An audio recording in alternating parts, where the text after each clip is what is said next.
আসসালামু আলাইকুম। আজকে আমি নিয়ে এসেছি পয়লা বৈশাখে রান্নাবান্না। পয়লা বৈশাখে আমরা রান্না করেছিলাম এই তো আজকের মেনু: মাছ ভাজা, বেগুন ভাজা, পটল ভাজা, মুগের ডাল, মাটন আর এইসব মিষ্টি, দই আর এই লাড্ডু। এইসব মিলিয়েই আমাদের পয়লা বৈশাখটা আমরা সেলিব্রেট করলাম। কিন্তু এর মধ্যে আমাদের সবথেকে টপ ছিল এই মাটনের রেসিপিটা। মানে অসম্ভব মজা হয়েছিল এই খাসির মাংসটা। খুবই সহজভাবে বানিয়েছি, একদম চটজলদিও হয়ে গেছিলো রান্নাটা, অসম্ভব মজার। হয়তো আপনারা অনেকেই করে থাকেন এভাবে। তো আজকে আমি শেয়ার করছি আমি যেভাবে বানিয়েছি এই মাটনের রেসিপিটা। তো প্রথমে আমি এখানে নিয়ে নিয়েছি 100 গ্রাম মতন সর্ষের তেল, আর তার ভিতরে দিয়ে দিলাম 2টো তেজপাতাকে ছিঁড়ে দিয়ে দিয়েছি। আর এখানে নিয়ে নিয়েছি দারচিনি, এলাচ, লবঙ্গ আর একটা ছোট কালো এলাচ, তারপরে জাবিত্রী আর জিরে আর গোলমরিচ, এগুলো খুব সুন্দরভাবে দিয়ে দিয়েছি। আর ঘ্রাণ বেরিয়ে আসলো তখন আমি দিয়ে দিলাম পেঁয়াজ কুচনো, মানে পেঁয়াজ যেটা রেখেছিলাম আর কি। এটা 250 গ্রামের পেঁয়াজ। তো 250 গ্রাম পেঁয়াজ আমি দুভাগে দিয়েছি, এখন প্রায় 150 থেকে 200 দিয়ে দিয়েছি। আর তার ভাজা হয়ে গেছে তখন এর ভিতরে দিয়ে দিলাম 1 টেবিল স্পুন ভর্তি করে আদা রসুন বাটা। তারপরে যখন ভাজা হয়ে গেছে তখন আর ভিতরে দিয়ে দিলাম আমি মাটনটা। আর মাটনের উপরে দিয়ে দিলাম যা গুঁড়ো মশলা আর কি আপনার প্রয়োজন হিসাবে, হলুদ, ধনে, তারপর লাল লঙ্কার গুঁড়ো, ঝাল কিন্তু এটা আমি অল্প করে দিয়েছি, আপনার মতন করে দেবেন। তারপর স্বাদ মতন নুন, এসব দিয়ে এটাকে খুব ভালো করে আমি মিক্স করব। আর তারপরে যে আমি বাঁচিয়ে রেখেছিলাম কাঁচা পেঁয়াজ, মানে মাংসতে দেওয়ার জন্য, সেইটাকে এর ভিতরে আমি দিয়ে দেব।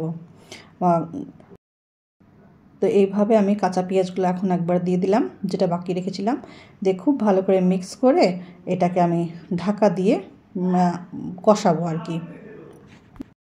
তো এভাবে ঢাকা দিয়ে কষাবো। আর এবার আমি দিয়ে দিচ্ছি বাড়ির পাতা টক দই, 1/2 কাপ মতন দিলাম, দিয়ে এটাকে খুব ভালো করে মিক্স করে দেবো।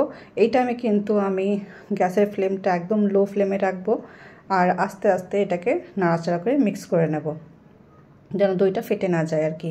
তো এভাবে এটাকে ভালো করে মিক্স করে দিয়ে আবার ঢাকা দিয়ে কষাবো যতক্ষণ আমার মাংসর যে জলটা শুকিয়ে আসবে আর কি। যতক্ষণ না মাংস জলটা পুরো শুকিয়ে আসবে আর পুরো ভাজা ভাজা হয়ে আসবে। এই দেখুন এভাবে পুরো মাংসটার পেঁয়াজ, আদা রসুনগুলো সমস্ত গলে গেছে, আর বেশ ভাজা ভাজাও হয়ে এসছে, আর তেল ছেড়ে দিয়েছে। এ তো খুব সুন্দরভাবে একদম একটা আলাদাই লুকস চলে এসছে।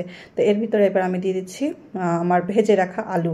তো দেখতেই পাচ্ছেন, যেহেতু এটা খাসির মাংস, তার সঙ্গে আলুগুলো একটু বড় বড় করে দিয়েছি যেন দুটো একসঙ্গে সেদ্ধ হবে।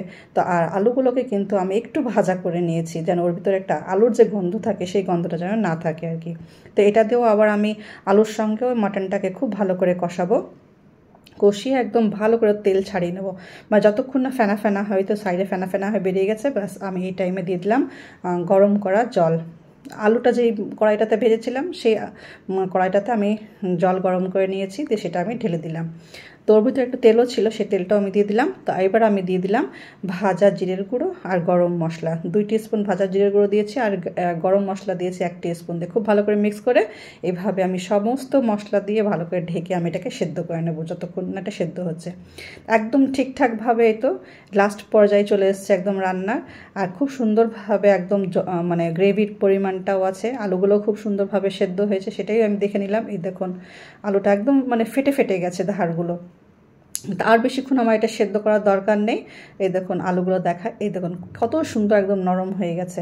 তো এটাকে আমি এবার ঢাকা দিয়ে রেখে দেবো 15 মিনিটের জন্য। গ্যাসের ফ্লেমটা অফ করে দেবো, আর তারপরে এই তো দেখুন 15 মিনিট পর আমার মাটনের লুক দারুণ।